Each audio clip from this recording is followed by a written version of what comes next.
বন্ধুগণ, এই আসলাম বাড়িতে। বেরোতাম না তো, কিন্তু মানে বলতেই পারো না বেরোলে কি করে হবে। তো আর ওই হাততালি দিয়ে ইসের মতো গুপি গাইন বাঘা বাইনের মতো তো আসে না। আর এইখানে তো ওই যে কি জানি জিনিসগুলো, ওই যে অনলাইনে সবজি টবজি তো আসে না, আনতে গেলে অনেক টাকার আনতে হয়। আমাদের তো এত লাগে না না, সুতরাং বেরোতেই হয়। আর সকালের দিকে আমি বেরোতে পারিনি, এত কুয়াশা। বাড়ি থেকে বেরিয়েছি, কি বলবো, দেখতে পাচ্ছ আমাকে, বাড়ি থেকে বেরিয়েছি আমি, বেরিয়ে দাঁড়িয়ে রয়েছি। ও মা, প্রথমে রুটির দোকানে গেছি, বাড়ির কাছে হয়নি ওদের, হ্যাঁ আটা আনতে হবে না, সামথিং হয়নি আজকে এখনো। আমি যে তারপর দাঁড়িয়ে রয়েছি, যে এত দাঁড়িয়ে থাকা খারাপ দেখাচ্ছে, নাকটা কিছু আসছে, হাঁটা লাগিয়েছে, হাঁটতে হাঁটতে যাচ্ছে না, উল্টো দিক থেকে একটা অটো আসছে না, ওইটুকুনির জন্য ভ্যান যাবে না, ওইটুকুনি এত কথা বলতে ইচ্ছা করে না। অটোটা কি হয়, একদম ধরা বাঁধা ভাড়া তো, ঝট করে চলে যাওয়া যায়, আর ভ্যান ট্যানে ঠান্ডা লাগে। আর টোটো কম থাকে, টোটা যেটুকুনি থাকে মানে লোকে একদম রিজার্ভ করে যাচ্ছে, নাহলে টোটোতেও চলে যেতে পারতাম উল্টো দিকে বসে, ভ্যানে ভীষণ ঠান্ডা লাগে। একটা অটো আসেনি, সে হাঁটতে হাঁটতে পুরো চলে গেছি জানো। পরে ভাবছি কি আমি কি বোকা নাকি, কেন গেলাম। কিন্তু আমার পা দুটো এগিয়ে যাচ্ছে, আসলে আমি ঠান্ডায় পাচ্ছি না তো, আমার পা দুটো হাঁটলে আমার ওই লাগছে, এদিকে আমার বুক ব্যথা করছে, এই ব্যথা করছে। ঠান্ডা যেটুকুনি জায়গায় ঠান্ডা লেগেছে না, মনে হচ্ছে কি একটা নারকেলের ভেতর থেকে নারকেলটা ছাড়িয়ে নিলে, ওই যে নারকেলের খোলসটা মাথার মধ্যে দিয়ে রাখলে যেমন হবে, ওরকম গোল করে বাটি ছাটের মতো করে ব্যথা করছে। তারপরে আর যেখানে একটু গ্যাদারিং, একটু কান পাতি, সেখানে শুনে মরে যাওয়ার খবর। এই দোকানপাট থেকে এসে একটু হাত মুখ ধুয়ে খেয়েছে দিয়েছে, তারপর টয়লেটে গেছে, স্ট্রোক হয়ে গেছে, মানে আর নিঃশ্বাসই নিতে পারছে না। এসে থেকে কাজের থেকে এসে শুয়েছে, একটু নিঃশ্বাস কষ্ট হচ্ছে, মারা গেছে। মানে আর দ্বিতীয়বার উঠছে না, এরকম মানে এমন কোল্ড হোয়াইট হয়ে যাচ্ছে সবার মধ্যে। মানে আমার বিড়ালগুলোরও তো তাই, দিব্যি খেলছে রাতে কাতে, সকালবেলা উঠেও খেলছে টেলছে। ও মা, হঠাৎ করে রোদের থেকে ছাওয়ায় চলে যাচ্ছে, ছাওয়ায় গিয়ে ওই যে ঘাটটা মুটকে রাখছে নিজে, আর উঠছে না। মানে ঠান্ডা ঢুকিয়ে যাচ্ছে নাক দিয়ে, তো কী করবে বলো। সঙ্গে সঙ্গে বোধহয় মাথা যন্ত্রণা না, আর নিতে পারছে না। বুঝতে পেরেছো, করে কতগুলি মার হলো।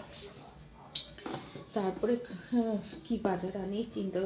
তারপরে আজকে নাকি অটোওয়ালাদের পিকনিক, যার জন্য অটো নেই, জানি না দুপুর থেকে পিকনিক, আর রাত্রেবেলা আসেনি। তারপর আমি হাতে কাছে যা পেয়েছি নিয়েছি, ওখানে দাঁড়িয়ে চা খেয়েছি, তারপরে রাতের খাবারের রুটি টুটি নিয়ে এসেছি। তারপরে এতদিন অবধি আমি এক ফোঁটা মোয়া খাইনি জানো, এত শীতকাল যাচ্ছে মোয়াই খাইনি। তারপর একটু মোয়া নিয়ে এসেছি, দেখো তারা এবার দেখাই তোমাদেরকে। এই যে মোয়া, জয়নগরের মোয়া, একদম প্যাকেট ধরে নিয়ে এসেছি, 99 টাকা নিয়েছে। হ্যাঁ, মানে আমি দিয়েছি 99 টাকা, দাম একটু বেশি ছিল, 10 টাকা দিইনি, আবার 1 টাকা ফেরত নিয়েছে। আমি আমাকে 1 টাকা দাও, আমার টোটোর মধ্যে 1 টাকা লাগে, 15 করতে আমার 1 টাকা লাগে। আর এই যে আমাদের রুটি একটু মানে রেডিমেড খাবার, ঘুগনি টুগনি দিয়ে সব কিছু রয়েছে। সেইভাবে আমি তো রুমালি রুটি খাই, সেইভাবে রয়েছে, বুঝেছো। এই যে আমাদের খাবার, এটা হচ্ছে ওই জয়নগরের মোয়া, বুঝেছো, দাসের জয়নগরের মোয়া, আর বিভিন্ন কোম্পানির হয়। আর সবজি এনেছি হচ্ছে কাঁচকলা। কাঁচকলাটা খাওয়া পড়ছে না, খুব একটা পাইনি সবজি বলতে পারো, এটা একদম থাকচা ধরে নিয়ে চলে এসেছে, ওই উঠে যাবে এর জন্য। এই যেটা আমি খুব ভালো খাই, খাওয়া উচিতও। তারপরে এই যে মটরশুঁটি, শরীর গরম হবে। পেঁয়াজ কলি, এই যে পেঁয়াজও কলিও। আর লঙ্কা দেখে লোভ সামলাতে পারিনি, এসে লঙ্কা যদি শুধু খাওয়া যেত খুব ভালো হতো। মানে এই লঙ্কা যদি জাল না হয় অন্য কিছু হতো তাহলে খেতাম, লঙ্কাগুলি দেখেছো, ও আমি তো মানে লোভই সামলাতে পারছি না। এখন কোন দোকান থেকে এনেছে আমার মনে পড়ছে না, এত সুন্দর লঙ্কাগুলো। কে জানি বললো এই লঙ্কাগুলোর ওই দাম, এটাকে এই লঙ্কা বলে। আমি আবার বললাম ওপর থেকে দাও, ওপর থেকে দাও। ও আমি মনে পড়েছে কাকুটা, যে সিম, লম্বা লম্বা সিম, লম্বা সিম এনেছি। আমি লম্বা সিম ভালো খাই, আর একটু সরু লম্বা যেগুলো আরও ভালো লাগে। গাজর আর মূলোটার গল্প আছে, মূলোটা আমি ঠাকুরকে দেওয়া হয়ে গেছে, মানে মা কালীকে। এইবারে যে মূলোটা এনেছি, এই মূলোটা হচ্ছে আমি এবার পুরো ডিশেতে আমি একটা মূলো খাইনি, বুঝতে পেরেছো। এবার একটু ফেনা ভাত করে খাই তো, তার মধ্যে একটুখানি মূলো দেওয়া হবে, মূলোর ডান্ডি দেওয়া হবে, এই যে সব মূলো, বুঝেছো। এই যে এই যে সব হয়ে গেল বাজার, বুঝেছো। এই বাজার করা হয়েছে।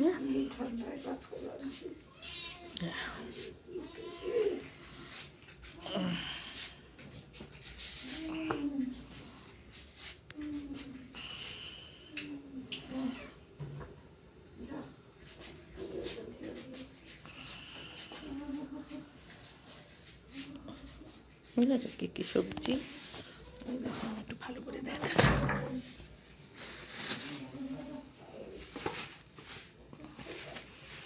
আমার মায়ের মুদ্রা দোষে মা কাঁচকলা কি সুন্দর, রঙগুলো কতটা থাকবে ভিতরে জানি না, তবে ভালো হবে কাঁচকলাগুলো, দেখে বোঝা যাচ্ছে।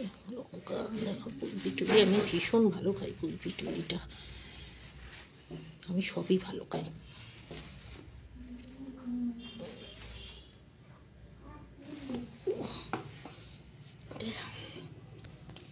এই যে আর এইদিকে এই যে এই যে এই যে মনাদের খাবারও এনেছি,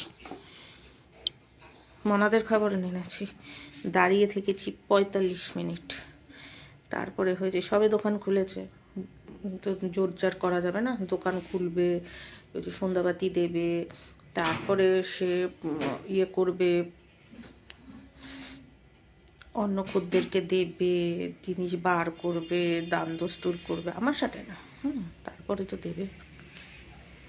দাঁড়িয়ে থেকে যে 45 বলে কি দাঁড়াতে হবে, আমি ঠিক আছে দাঁড়িয়ে থাকি, কি করব, এই পুরো হেঁটে এরকম করলাম।